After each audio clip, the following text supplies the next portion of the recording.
Assalamualaikum warahmatullahi wabarakatuh. Hello everyone. My name is Fenisa Ayu Indira from 4C. Today, I'm going to make a novel presentation video on this YouTube channel. The title of the novel that I'm going to present is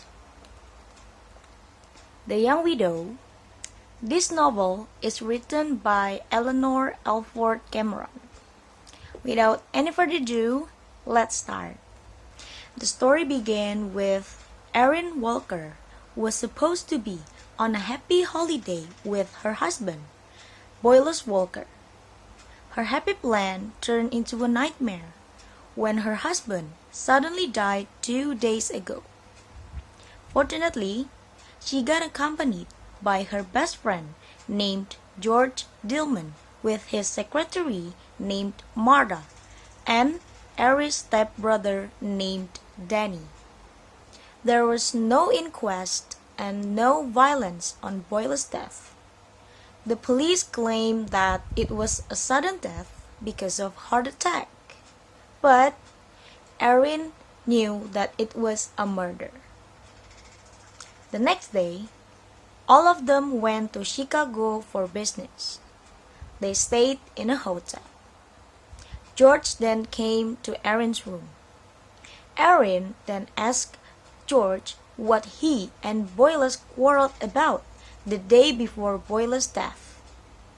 He explained that Boyles fired him, but he got fired back immediately. However, Erin saw Boyles hired the other lawyer named Van Celine to take care of his will the next morning. George was lying. However, George told Erin that Danny was the last person who gave an injection of insulin to Boyles since he was a diabetic. Therefore, Erin got suspicious of George and Danny. Since the death of Boyles, George replaced Boyles' position at the company, and everything was going well and under control because of him. Now, let's go back a little bit to Erin's past with Boyles.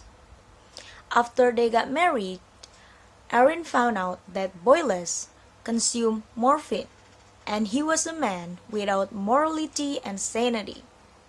He was also obsessed with her. He always said that he would never let go of her, and he always threatened her to kill himself if she ran away. Therefore, Erin stayed with him.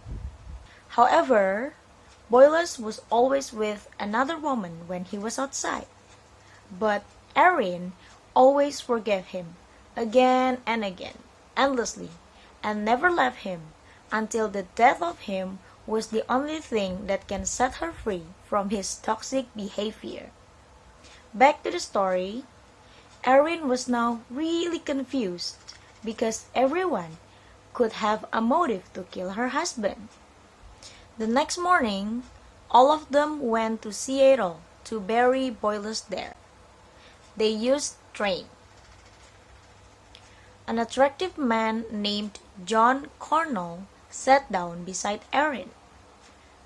He worked for the company of the train she rode. An instant attraction grew inside her.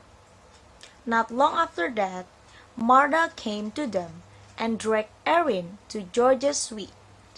There, George told Erin that he was the boss now, so she needed to obey his word.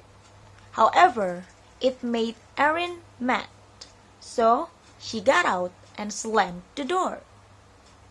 She went back to her room afterward, and she realized that Martha was ordered by George to watch her move started from that moment.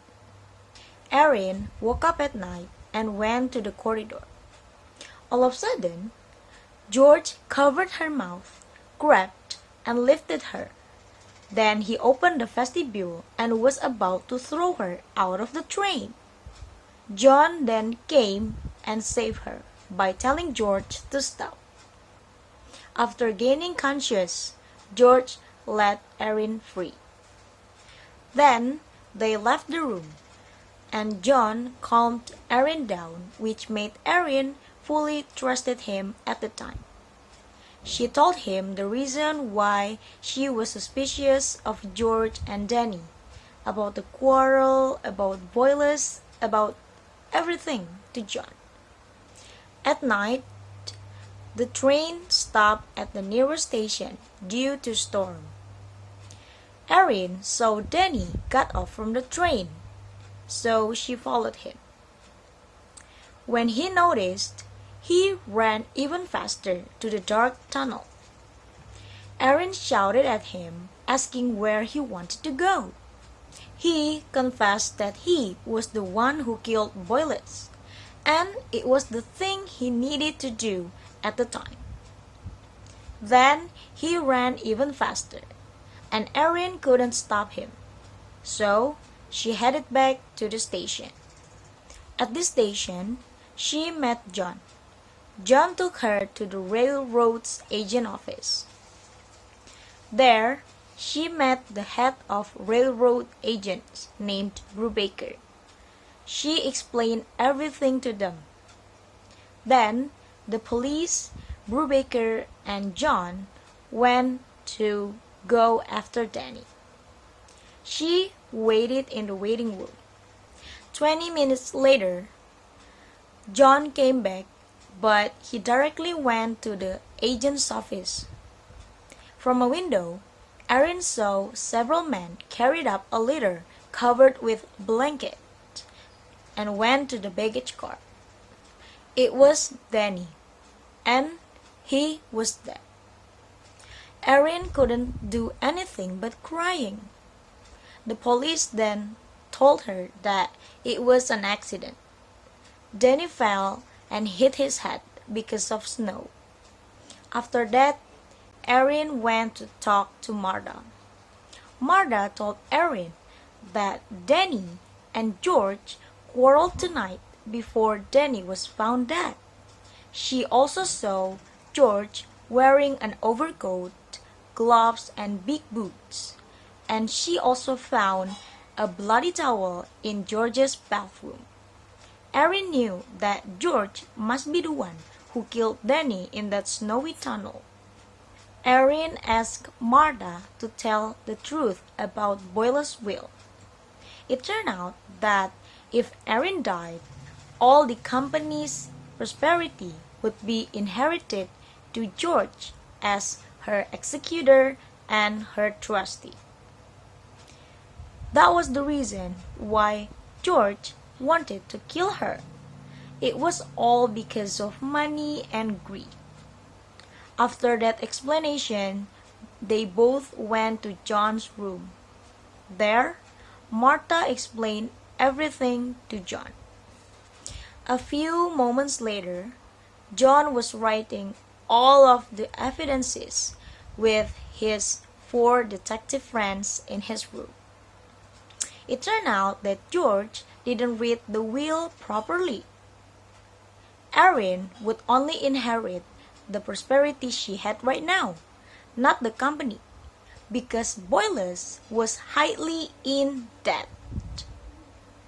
It also turned out that Danny changed the injection from insulin to morphine. So, Boyless was dead because he was lacked of insulin. In the other place, all of a sudden, George came to Erin's room while she was sitting on a chair, and when the train stopped at the admin. He tried to kill her by injecting an insulin, but she could manage to escape by hitting his head with her bag. She then hurriedly ran out from her room and the train, ran fast crossing the street to the large shed, hoping that she could find someone to help her. However, there was no one there, and she was trapped. She got caught by George, and he was about to shoot her. Fortunately, John came with his friends and shot George to death. In the end, Martha was safe and so did Erin. Erin continued her journey to bury Boyless in Seattle, and she also continued her new love story with John. And that's how the story ended. That's all from me. Thank you so much for watching and your attention. I hope you guys enjoy the video. Wassalamualaikum warahmatullahi wabarakatuh.